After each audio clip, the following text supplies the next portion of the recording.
যখন কেউ আমার কাছে এসে বলে, ওস্তাদ আমি পর্দা করি না, আমার কি করা উচিত? নামাজ পড়ুন। ওস্তাদ আমার একটা সমস্যা আছে, আমি মদ ছাড়ার চেষ্টা করছি, আমার কি করা উচিত? নামাজ পড়ুন।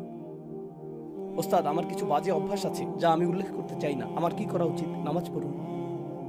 আমি জানি না কোত্থেকে শুরু করব, নামাজ পড়ুন।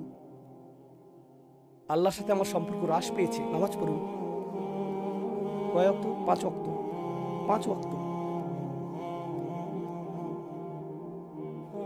আমি জানি না কিভাবে বলবো, নামাজ পড়ার সময় আমি কোনো কিছুই অনুভব করি না। ওকে, নামাজ পড়ুন। নামাজ ছেড়ে দেবেন না, নামাজ ত্যাগ করবেন না।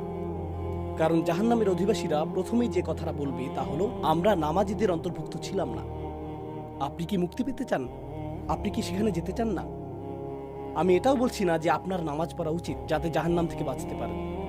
সেই কারণে আমি আপনাকে নামাজ পড়তে বলছি না। আমি বলছি আপনার নামাজ পড়া উচিত যাতে আপনার জীবনে একটা উদ্দেশ্য থাকে, যাতে আপনার জীবনে একটা অর্থ থাকে, যাতে আপনি এই জীবনে সুরক্ষিত থাকতে পারেন। আর তারপর এর অন্য দিকটি হলো, নামাজ আমাদেরকে ভবিষ্যতের সাথে যুক্ত করে, আল্লাহর সাথে আমাদের সেই সাক্ষাৎ। তবে আরও একটি বিষয় রয়েছে। আল্লাহ বলেছেন, ইন্নাস সালাতা তানহা আনিল ফাহশাই ওয়াল মুনকার। নামাজ হলো সেই জিনিস যা আপনাকে অশ্লীলতা থেকে রক্ষা করবে, আর নামাজি হলো সেই জিনিস যা আপনাকে অন্য সব মন্দ কাজ থেকে রক্ষা করবে।